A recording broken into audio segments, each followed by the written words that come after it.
হয় খুব ভাল লাগিছে ফলাফলটো পোৱাৰ পিছত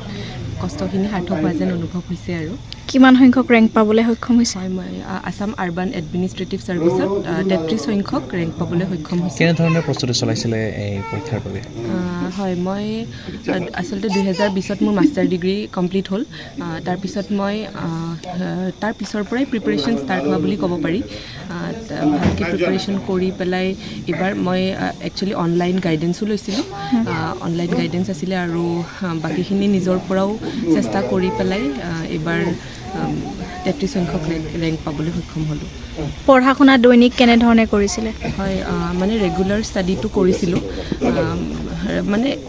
এনেকুৱা কোনো ঘণ্টা নাছিল যে ইমান সময় পঢ়িব লাগে কিন্তু মোৰ মানে কিছুমান টাৰ্গেটছ বনাই লৈছিলোঁ যে এইখিনি সময়ৰ ভিতৰত কমপ্লিট কৰিব লাগে আৰু তেনেদৰেই কৰি গৈছিলোঁ আৰু প্লাছ আজিকালি যিহেতু কাৰেণ্ট এফেয়াৰ্ছটো বহুত ইম্পৰ্টেণ্ট হৈ গৈছে APSCটো গতিকে কাৰেণ্ট এফেয়াৰ্ছৰ সদায় মানে নিউজ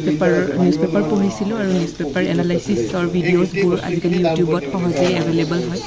সেইবোৰ চাইছিলোঁ সফলতাৰ শ্ৰেয় কাক দিব বিচাৰে হয় সফলতাৰ শ্ৰেয় বুলি ক'লে পোনপ্ৰথমতে ভগৱানৰ ওচৰত মই ধন্যবাদ দিছোঁ যে মই আজি সফল হ'ব পাৰিলোঁ আৰু মোৰ মা দেউতা আৰু মোৰ বাইদেউ যাৰ পৰা মই ইনস্পায়াৰ হৈ পেলাই